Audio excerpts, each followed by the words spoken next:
The role of lymph in the body is to strengthen immunity, destroy the bacteria and the toxins. Now, how does lymph act? Interestingly, lymphocytes originate along with RBC and within the blood cells, but they move from the bone marrow to the lymphatic organs. Now, they remain in the lymphatic organs till the time there is a need. When would the need arise? The need would arise whenever there is a foreign invasion or any kind of body that is trying to destroy the cells. Now, when any body is trying to destroy the cells, these lymphocytes would come back from the lymph organs and they would start to act, and that's the main function of lymphocyte. Now you might wonder, what is the actual difference and similarities that are between lymph and blood?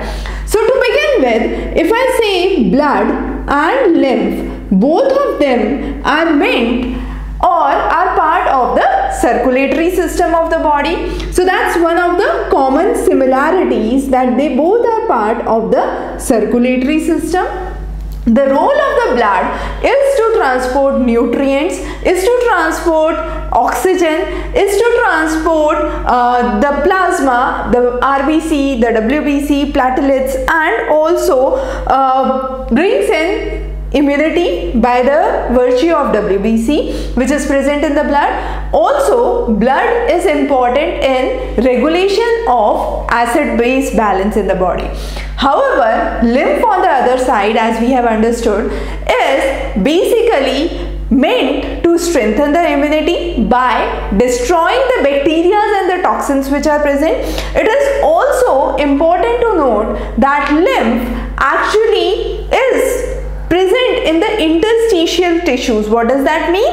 The space between the two tissues where this lymph is actually present, and this lymph helps in redistribution of the fluid. Also, it is one of the major its major function is to return the protein. So one important similarity is that both are part of circulatory system. Now, since both are part of circulatory system, they would be doing their job 24/7. So they are constantly working, both lymph as well as the blood. The next important thing is both of them have an important role in providing immunity or strength. Now, these were some of the similarities. Before we understand the differences which exist between the lymph and the blood system, let's have a quick diagram to understand here. So I have drawn the structure of the heart. So this is the main arteries and the veins. So vein take the impure blood to the heart, and arteries taking the pure blood, the blood away from the heart, veins taking the blood towards the heart, not the pure and the impure. We have an exception of the pulmonary artery and the vein here. But this is how arteries and veins are actually connected through the capillary network. Now, across this capillary network is another network, that is the lymphatic tissue. Now, here you have the tissues from where the interstitial space or the interstitial tissues, the space between the two tissues, from where you have the lymph that moves to the lymph node, and finally the lymph trunk. So this is the lymph node and this is the lymph trunk. Now this trunk, the lymph trunk, is divided into right and left. What is the function of the right and the left? The left drains to the thoracic duct, which drains the rest of the body. The right takes the blood towards the right quadrant of the body.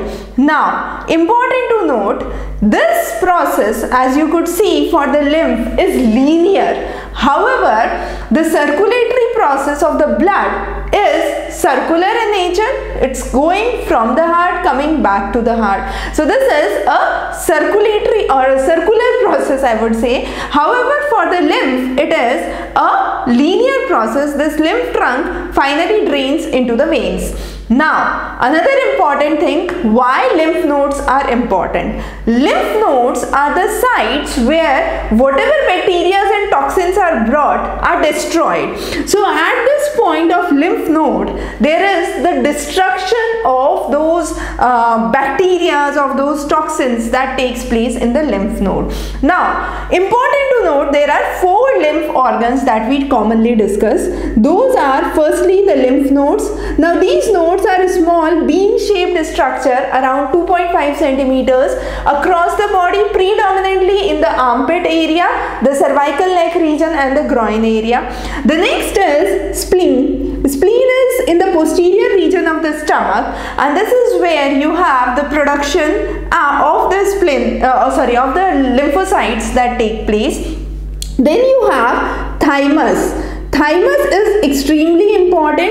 It is located in the thoracic region, and this thymus actually is responsible for production of T lymphocytes, which are also called as T cells, and these T lymphocytes help in the maturation of the lymphocytes. So thymus releases the hormone which is known as thymosin, and this thymosin, the main function of thymosin is maturation of the lymphocytes. So maturation of the lymphocytes occur by thymosin, and thymus predominantly has an important role in maturation of the lymphocytes.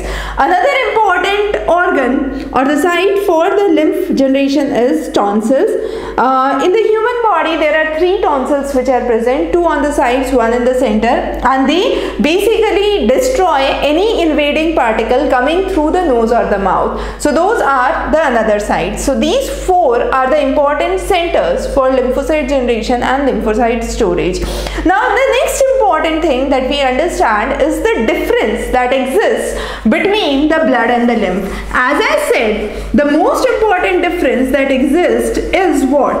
The most important difference is blood versus lymph. If I say lymphatic system is linear as we have drawn here. However, the blood is a circular system. Through the blood, you would have transport of nutrients, transport of oxygen, transport of other material that takes place. However, the main function of the lymph is defense and providing strength or strengthening the immunity system of the body. The next is blood relatively moves at a faster pace in comparison to lymph, which is relatively slow in movement. Blood has numerous fibrogen. The role of the fibrogen is clotting. So blood relatively clots at a faster rate in contrast to the lymph, where you do have fibrogens, but these fibrogens are relatively less in number, and therefore the rate of clotting in the case of lymphocyte is relatively less. The next important thing is the lymph actually lacks protein. However, protein, calcium and phosphorus are present in blood. So that's another important difference that we understand. The next important difference is in the blood we have RBC, WBC, plasma and platelets. However, in the case of limbs, we would have WBC and platelets, but relatively less in number. So less WBC and platelets would be seen in the case of lymph. The next is lymph is nearly 96% water, only 4% solids which are present. However, that's not the case with the blood. So another important difference that we see here.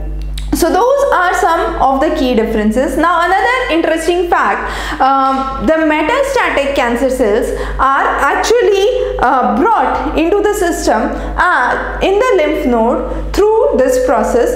The next important thing is in the case of amphibians and few reptilian species, we have seen that lymph heart also exists, and that lymph heart occurs in pairs always. However, in human body there is no one central system where you would have the lymph that would be translated. So the transport of the lymph across the body is important. It is believed that nearly 120 20 ml of lymph moves every hour across the body. If this level goes below 25 ml, then a person might die because of it. The next is in the case of blood. For the newborn, it is around 450 milliliters. However, in the case it is nearly in the case of adults it is nearly 5 liters of blood. So that's some of the major differences as well as the similarities that we have understood. One of the most important thing that I missed here was that lymph is colorless. However, blood is red in color. The red color of the blood is because of the presence of iron. Lymphocytes are colorless. An exception of the lymphocyte being colorless is in the stomach digestive juices, where we say chyle is present, and this chyle makes fat globules which turn the lymph white in color, except that you have lymph which is colorless. So those were some of the key highlights and the key differences and similarities that we have understood between lymph and blood. Very, very important part of our circulatory system. We will be covering many such interesting sessions with you. Stay tuned. Have a wonderful day ahead.